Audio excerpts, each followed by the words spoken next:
Hi, good morning, good evening, and good afternoon, everybody. Today, I want to talk about belief systems and especially about self limiting belief systems. And so, all of you and anybody who has been questioned or told that they cannot do something, or have been told by their friends that, kaise karega, or how are you going to do that? Are you sure? Or have been questioned by our relatives or our parents, and well-meaning, everybody well-meaning, but questioned nonetheless, and spoken to about how are you really going to do it? Are you really? Do you think it's a good idea? Do you think you'll succeed? And so the interesting thing is that. I think we rarely realize when we are stating that or when we are asking that question that success is very individualistic. Success to me would be very different from success to you or any third person.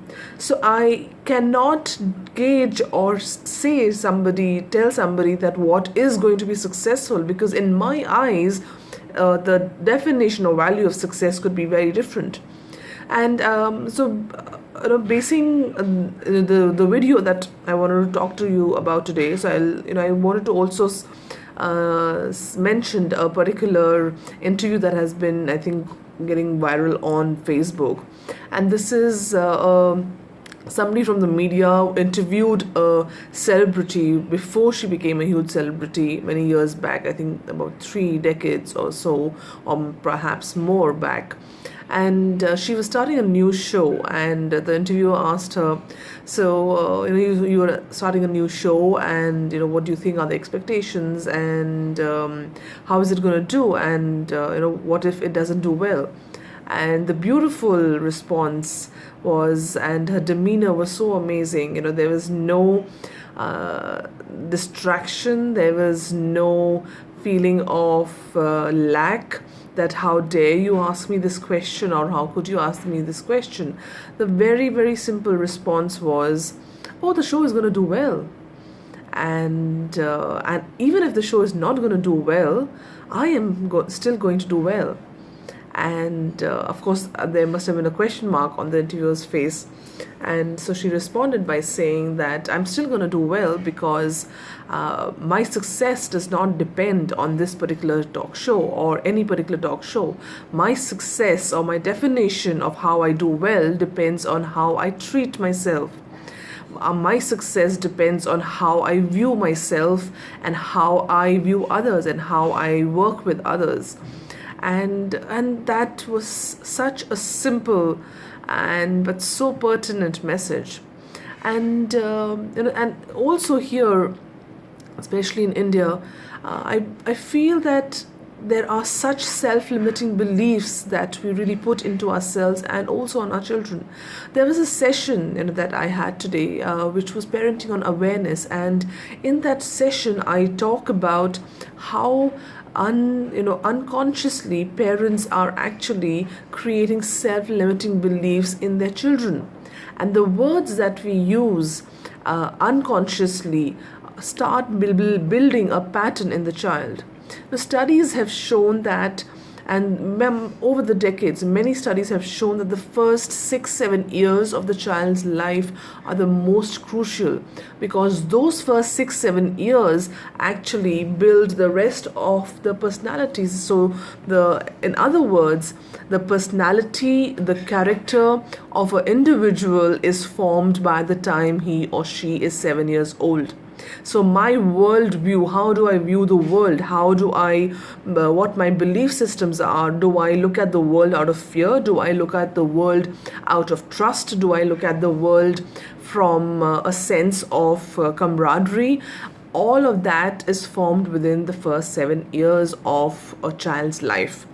And hence it is so important that how do we communicate with the child. And I'm not just talking about words. Of course, words are an important part of it, but it is also important to how does my behavior come across. So how am I behaving? What is the action that I'm taking? And I think it's of course parents are the most important, because in the first till about 3 or 4 years old, the child really is interacting mostly with their parents or siblings or maybe with their relatives. And once the child is in school, suddenly the worldview is of, oh, the world is not just my family. The world or my environment is actually my family, my peers in school, other children, my teachers, and perhaps new friends or family, family of friends that one is starting to meet. So those first 7 years make us who we are rest of our life. So when the next time somebody talks about that, hey, are you really sure you want to do this project, or are you really sure you want to take this up, or are you sure you want to change your line of work, I would perhaps turn around and say, yes, I do, because I believe that I can do anything that I put my mind to. And I'll tell you how we can do that. It is not blind faith. It is not being completely rushing into something headlong and being foolish. It is rather knowing what you're worth. And anybody who has seen this and has been self-aware would notice that the moment I am lax at myself and I say, oh, I can't do this, or I can't be doing that, that's what I attract from the environment. So whatever my beliefs are, whether I agree with it or not, but whatever my beliefs or my self-limiting beliefs are, I attract exactly that from the environment. And the moment I attract that from the environment, it reinforces my belief that, hey, I knew that this is not going to happen to me. This is too good to be true for me. And when it does not happen, it kind of reaffirms the belief that I'm not good enough. So anybody who has been wanting to fight this, I would really urge you that there are different ways to actually change the pattern of your brains. A particular study actually talks about that how we are only using perhaps 5% of our actual brain. The rest of it, the 95% of our life or our brain, is the subconscious mind, which is a pattern or the programming that has been set from the first 7 years of our life. Imagine we are just using 5% of our brain, or 5% of what our mind is capable of. If we are able to break through that limitation, imagine what are the possibilities. Imagine what is it that you cannot achieve.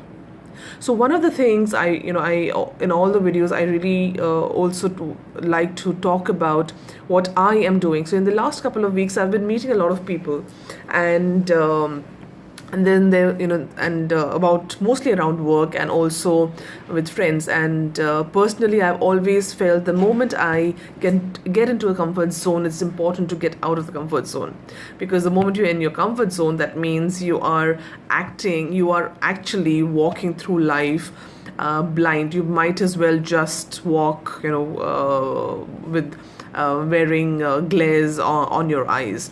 And so I believe that it is very, very important that we always try and get out of our comfort zone, talk to people, meet people who are not like us at all, do things that we would not think of doing, right?